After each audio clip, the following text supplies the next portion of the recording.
It's that time. It's almost the new year. You got to make some resolutions. But how many of you are ready to admit that you were wrong?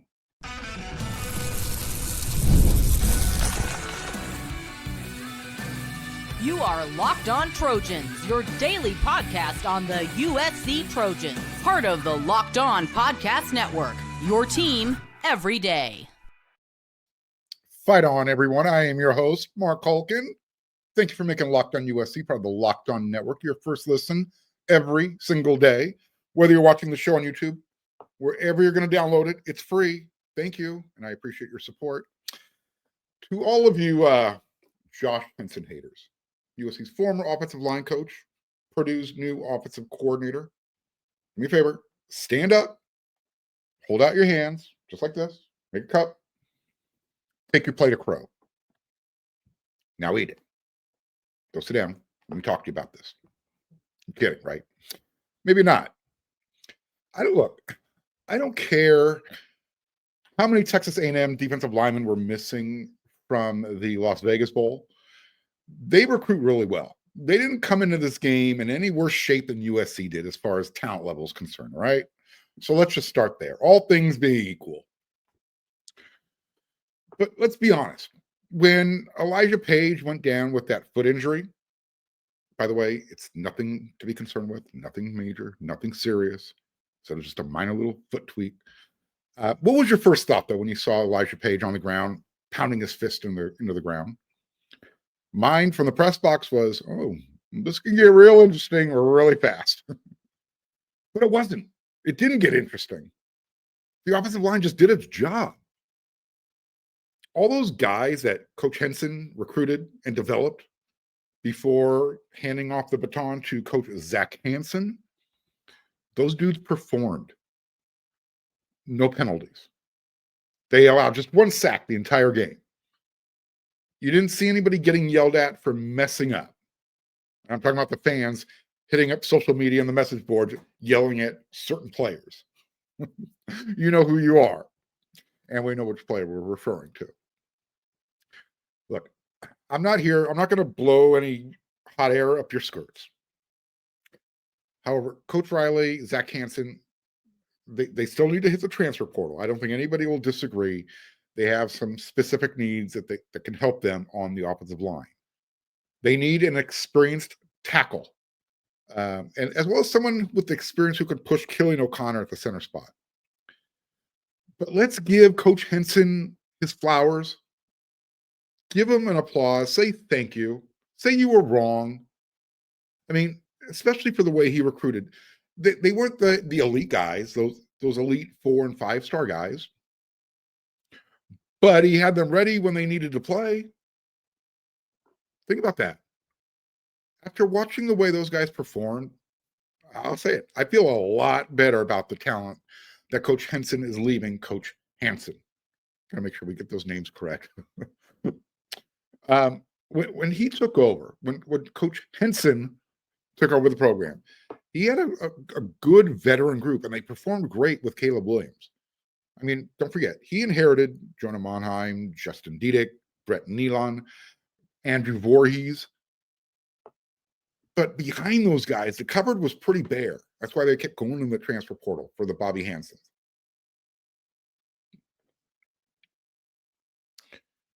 So what did Coach Henson do? What did Coach Riley do? Coach Henson gets credit for when the group doesn't play well. He deserves credit for when they do play well. So he went out in 2023, 2024, and he just started recruiting. They brought in 10 guys out of the high school ranks. Good numbers, right? We've talked about this before on the show. My everydayers have heard this before. And in the 2025 cycle, these guys are considered elite. He recruited and got Alex Payne to sign. He got Aaron Dunn, the offensive tackle from Utah, to sign. So why all the hate? Why was everybody so down on Josh Henson? Because of the way that the team played at Michigan this year?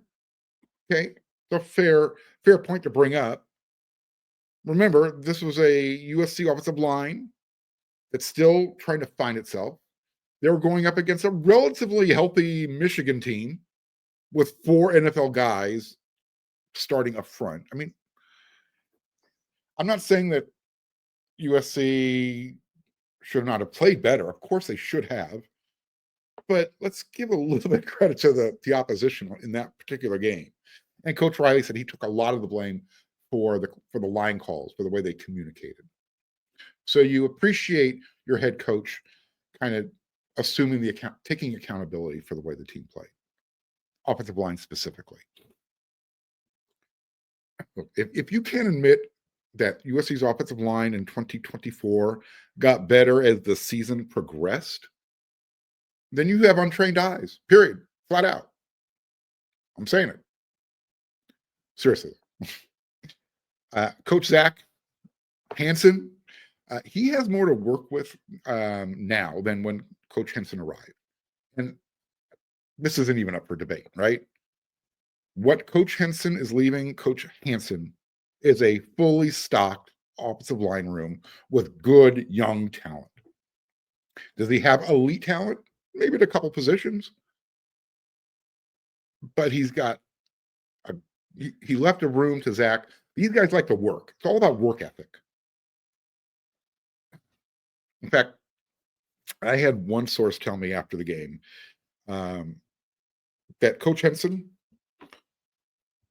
well, you'll be able to tell that this is a player's parent, but they said that this was their son's favorite offensive line coach since he started playing football. Just everything he learned from him. So, do the stars matter? Sometimes. Offensive line is the hardest position to kind of predict with guys coming out of high school. It's kind of a dice roll. You see the size and you're like, all right, the guy looks pretty athletic. I can develop. I can work with that. That's how you kind of work with the offensive line guys out of high school. And obviously they go to camp, they compete. So that's a big benefit as well. But let's give credit to Coach Henson. He was able to recognize talent, but also that work ethic that I was just talking about. As one particular player told me recently, success in college, period. It's more than talent. It's about who's willing to make a commitment to work and who isn't. That's what it comes down to. You could be the most talented guy in the world. You could be a Bear Alexander. But if you're not committed to showing up every day to practice, showing up when everybody isn't watching the off season, it's on you. Give me a Killian O'Connor. Give me an Emmanuel Prion. Every single day, twice on Sunday. That's what I want. Those types of guys. The unheralded, the guys who are just willing to work, get better each and every day. And if you add a really good coach who teaches technique and fundamentals, dude, let's get to work. Let's go, right?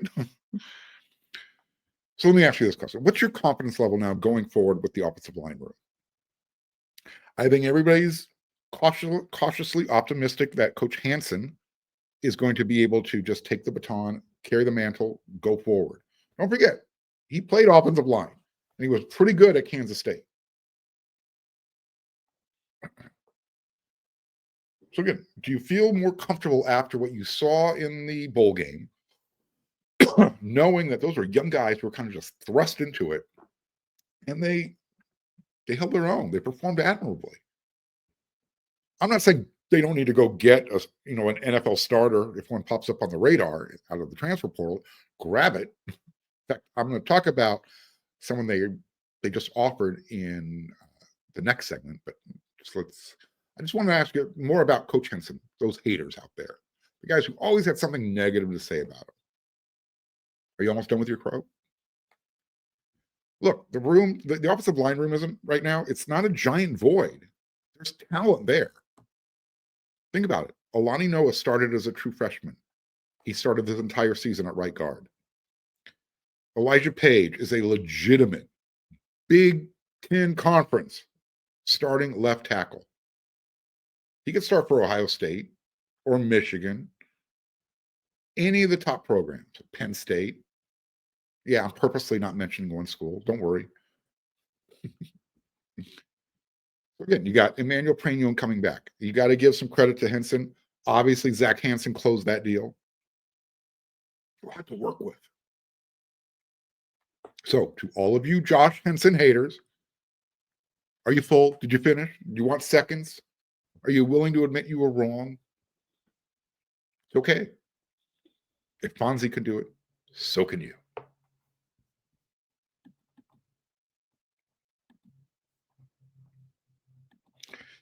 Have you checked out Rocket Money yet? Because it's going to help you find any subscriptions you forgot about or that you were paying for twice. You should go check out rocketmoney.com.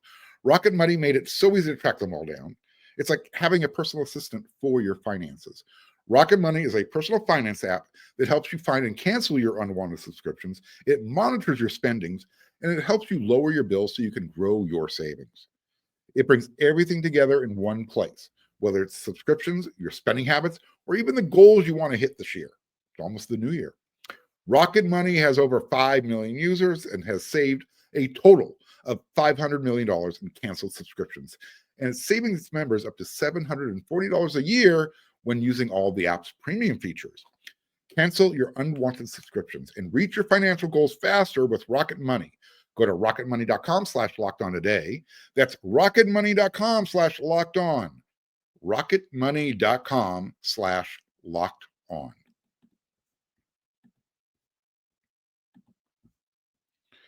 I told you on yesterday's episode of Locked on USC, my everydayers, that's why you're here. You're waiting for it. Say, Mark, you told me there was going to be some rumors.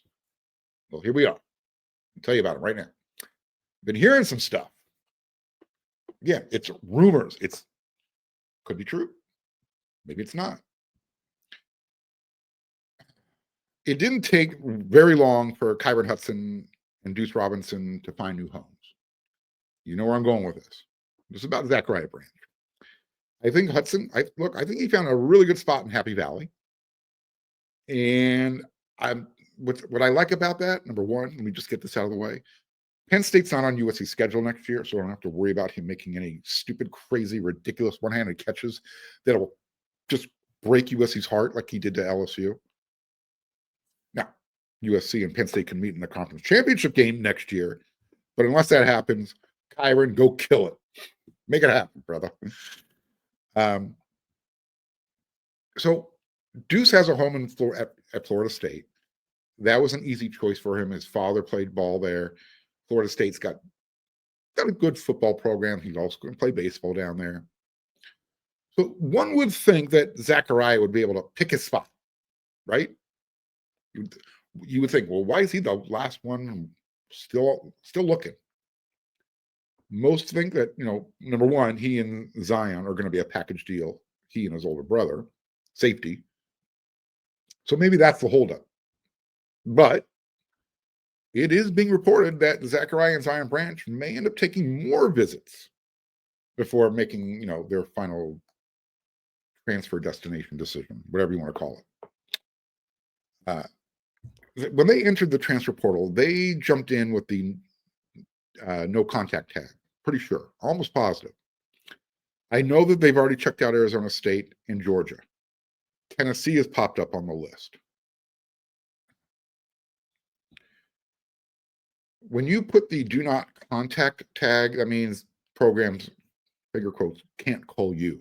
You have to make the opening or overture. You got to call them. Have your people call them. So I'm wondering, why are they expanding their pool of potential landing places? I've heard, again, rumor, but I've heard it from more than one source. But Zach and Zion, they'd like to come back, considering it. So my question is, does the staff, do their teammates want them back? No question they're talented. But are they worth the NIL asking price? And again, I don't know what it is, but you kind of get the sense that they're out there shopping for the best deal. I know they were pretty well taken care of at USC. So again, are they worth the NIL price that they're looking for? More importantly, are they worth what they can bring to the locker room? Well, I'm going to step really carefully with this one. Something was definitely off with Zachariah this year. We've talked about it throughout the season. He just didn't seem to have his head in the game. You will just start on special teams. Kickoff return, punt return, you saw his hands were iffy at best. Playing wide receiver, a lot of drops. Route running wasn't up to snuff. I don't know.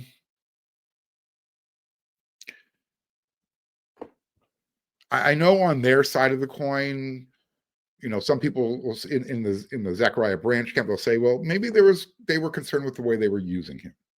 I would say he had the most touches. So it can't be that they weren't getting him involved.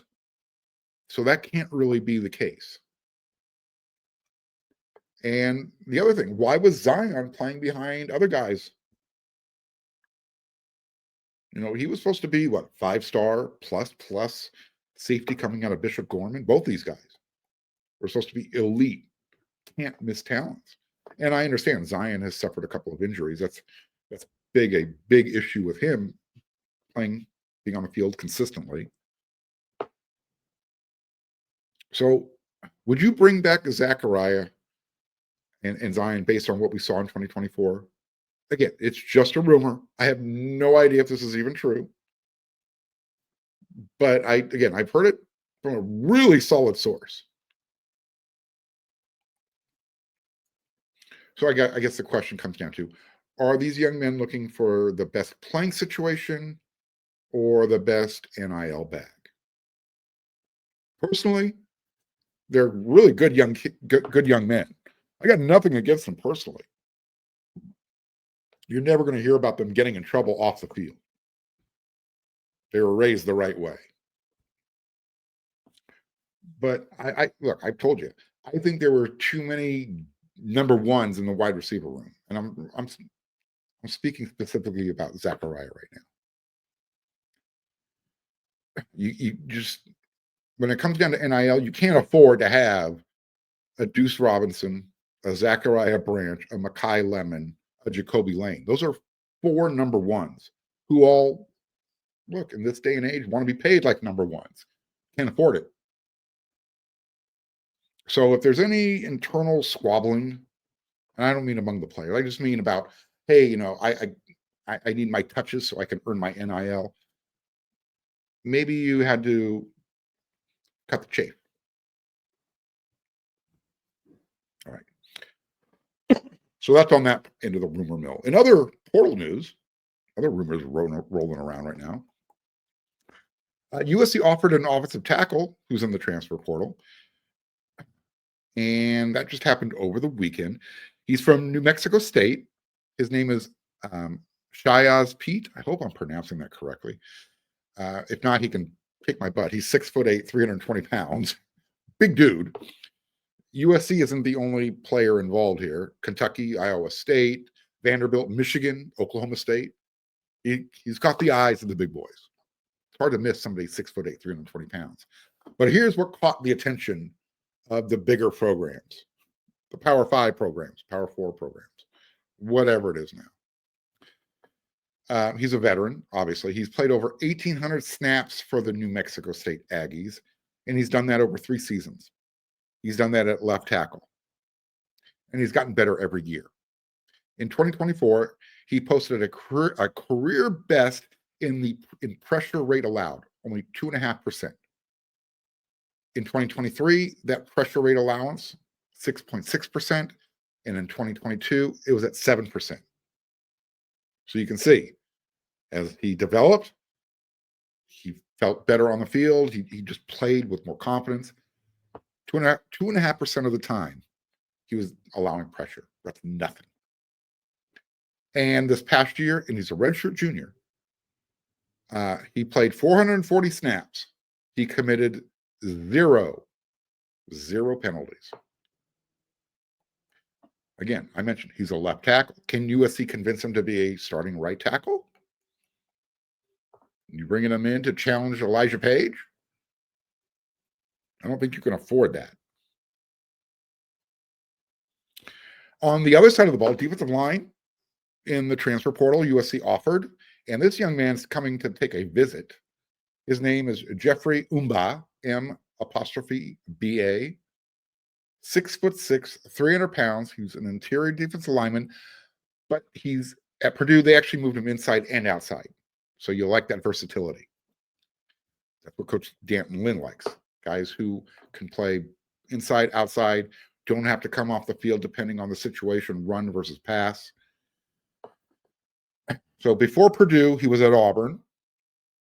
And before Auburn, he played at Independence, at the junior college Independence.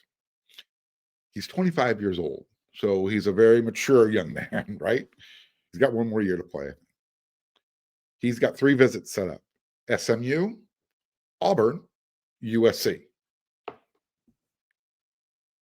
I guess what it comes down to is this. Does he want to go jump on a big bag at SMU? It's so crazy ironic that SMU literally got the death penalty back in the day for buying players. Now they're oil billionaires can say, you know what, we can buy players now. Is he one of those guys? Does he want a second chance with Auburn with a bag? We know Auburn's paying this year. Or does he want to come for a year and hang out with Coach Henny and Coach Nua and get a bag? What's important to him? And again, if he's been playing left tackle for 3 years, is he coming to USC to play right tackle? Because I think that would be his best opportunity. Now, this one is going to happen the next few days. You're watching this episode of Locked On USC. It's New Year's Eve day. I don't know what time you're watching it, but it's being published on New Year's Eve day. He's a part of the 2026 recruiting class. He's from Tupelo, Mississippi. He's a 4-star defensive lineman. His name is Jarraylen McCoy. He is all set to make his commitment announcement January 2nd. He's going to do it in Orlando at the Under Armour All-American game. He's 6'6.5", 245 pounds. And his team just won a state title earlier this month, so he knows how to win. He's going to choose between LSU, Tennessee, and USC. Well, let me give you a few things that he said. And you can find this over on On3, by the way. I'm still working to figure it out and make my decision. I've been talking to all 3 schools, and he's been talking to them a lot. And honestly, I'm torn. There's a lot to think about in these next few days. I will talk to the coaches some more, then make my decision. All 3 are great schools, so it's a very tough decision. It's about development and relationships. I have to be able to talk to my coach. We have to be able to communicate about things outside of football. The coach I play for needs to be real with me, and I have to trust in him. I want to be coached up and developed, but the relationships are really important too. So, how do you feel when you hear that? What are USC's chances? I think they're good. I think they're high. He's been to USC a couple of times, so he's familiar with LA, the layout. He's seen games. This is what he had to say about Coach Henny and Coach Riley. Coach Henny, Henderson, and Coach Lincoln Riley, they reach out a lot. They recruit me hard. Coach Henny has a track record, and he is great with player development. He coached Aaron Donald, so when he gets his hands on guys, he develops them. I love the environment too. I was at the Notre Dame game. It was great. No, it was great for Notre Dame. The environment was great. I'll give you that, Jarraylen. But no, not the ending. We could use you. USC can use this young man. I won't be shocked if he picks USC. And the reason I won't be shocked, after you signed Jakeem Stewart, Thanos, you're adding 700 pounds out of the transfer portal, guys from the Southeastern Conference. Everyone's recognized that USC's defense with Coach Lynn and Henderson and Nua, it's going to be even better going forward. Now, with that said, the 2026 early signing period is just under a year away. So even if he picks USC, you got 12 more months. The bidding never stops because that's what it's all about. Remember that. You're not recruiting, you're bidding.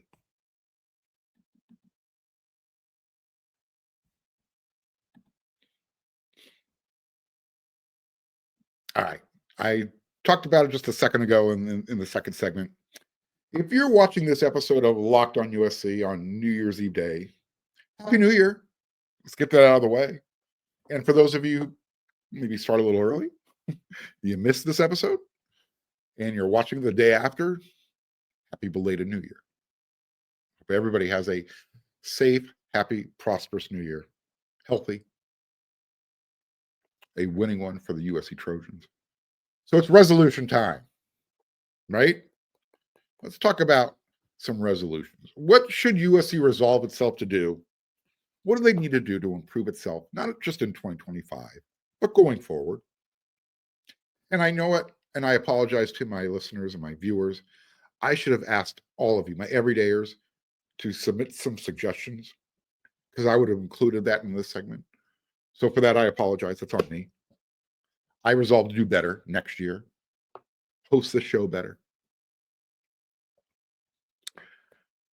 And the reason why I wanted some of your comments, because some of you folks are hella funny. I mean, really, some of your responses in the comment section, yeah, you guys make me giggle sometimes. I like the ones who are trying to be funny, looking for a laugh, not the ones who are being laughed at. Although, I get a little bit of entertainment out of that too. So here's the first resolution for USC football, and I'm going to pull the low-hanging fruit off the tree first. Hire an offensive coordinator and a play caller. And then I would love for Lincoln Riley to spend a week with Pete Carroll. Pick his brain. Just find out what makes that dude go. And if you can get one or two things out of it, run with it. I did ask this question over on wearesc.com, and someone said, recruit California, run the ball, turn around the front office, and NIL shortcomings as soon as possible, the way we did with the defensive staff. So, yes, recruit California. I agree. For sure, yes, run the ball. We're on the same page. Turn around, I'll say add to the front office. I don't think you need to turn it around. I don't think you need to do a whole bunch of turnover, but you can definitely bring in more guys, more people. And then definitely let's keep the NIL burners, keep them on high. Turn that flame up all the way. I would also say that Coach Riley and Coach Lynn should name a linebacker coach. I think that would improve their chances of, recruiting linebackers, getting somebody out of the transfer portal maybe. Here's a resolution for USC. As far as the game day experience is involved, do me a favor, please. Anybody listening, I know you're out there. I know some of you listen at USC. Can we please open up the South Lawn tailgating again like it used to be?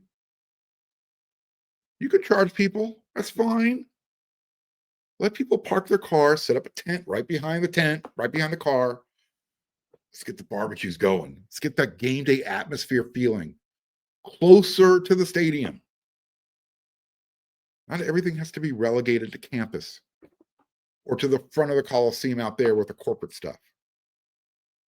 It just doesn't feel like a game day atmosphere the way it's set up right now. So let's bring that back, please, for me. Thank you.